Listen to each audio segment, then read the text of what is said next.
Au nom du Père et du Fils et du Saint-Esprit. Amen. Le Seigneur soit avec vous. Mes frères, mes sœurs, nous célébrons le 3e dimanche de l'Avent, les dimanches appelés les dimanches de la joie.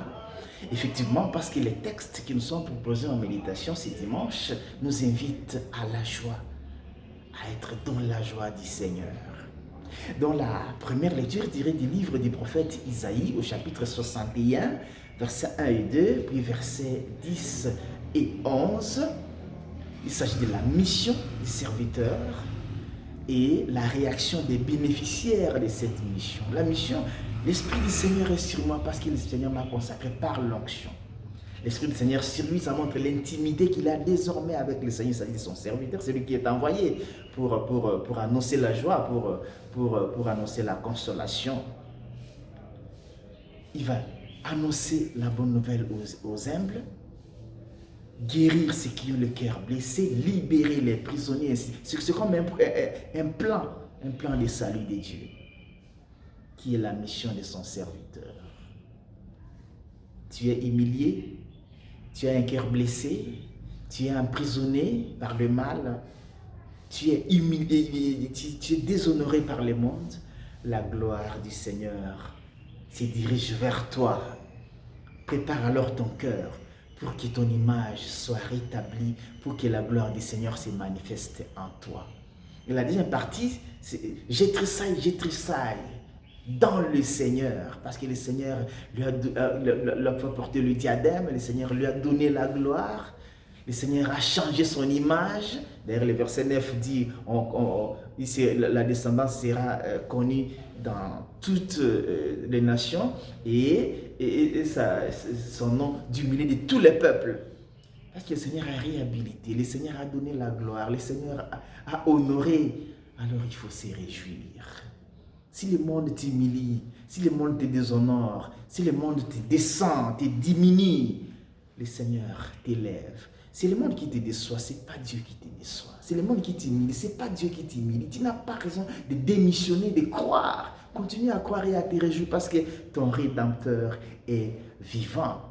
Et dans les cantiques de Marie qui nous ont proposés à la place du psaume, c'est le chant de la Vierge Marie. Mon âme exalte le Seigneur, exulte mon esprit. Marie rend grâce à Dieu parce que le Seigneur a fait d'elle au-delà de ses attentes. Le Seigneur l'a élevée. C'est ce que le Seigneur fait. Quand nous comptons sur lui, nous prions, nous nous attachons à lui, il agit pour nous au-delà de nos imaginations. Alors continue à croire, continue à espérer au milieu des épreuves de ce monde. Garde la joie parce que tu as le Seigneur en toi. Et dans la deuxième lecture tirée de la première lettre de Saint Paul, apôtre aux Thessaloniciens, au chapitre 5, versets 16 à 24, Paul nous invite à la joie. Réjouissez-vous toujours. Priez. Rendez grâce à toutes circonstances parce que le Seigneur est avec nous. Rendre grâce à toutes circonstances parce que c'est la volonté de Dieu qui se réalise. Lire tous les événements comme la volonté du Seigneur. Parce que rien n'arrive aux chrétiens sans que Dieu ne l'ait permis, sans que Dieu ne l'ait voulu. Alors, accueille tous les événements comme la volonté de Dieu. Et Paul nous invite au discernement. Tout ce qui est bon, le garder.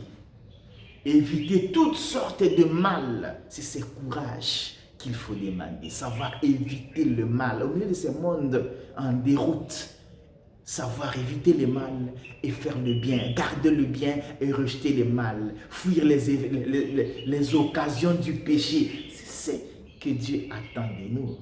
Et dans la lecture de l'évangile tirée de Jean 1, 6 à 9 et 19 à 28, on parle de Jean-Baptiste. L'humilité de Jean-Baptiste. On lui pose la question, qui es-tu, messieurs? Es-tu le Messie? Non. Es-tu Élie? Non. Es-tu le prophète qui doit venir? Non. Tu es qui alors? Dis-nous, il faut qu'on réponde. Comment on donne la réponse à ceux qui nous ont envoyés. Je suis la voix de celui qui crie dans les déserts, préparez le chemin du Seigneur. L'humilité. Jean n'est pas un usurpateur. Il se met à sa place, il parle de Jésus, il élève Jésus. Il donne à Jésus les honneurs qui lui sont dus. C'est ce qui nous manque souvent. Parfois, nous éclipsons le Seigneur. Nous prenons sa place et sa gloire au lieu de les laisser être glorifiés et nous rester les instruments et les précurseurs à l'exemple de Jean-Baptiste. Que le Seigneur nous aide à savoir être humble comme Jean-Baptiste, qui nous aide à toujours nous réjouir. Parce que quand nous avons le Seigneur, même si le monde peut nous bousculer, le Seigneur va nous redonner la gloire, le Seigneur va nous élever et nous exalter. Bon dimanche à toutes et à tous, et que Dieu Tout-Puissant vous bénisse et vous garde, le Père, le Fils et le Saint-Esprit. Amen.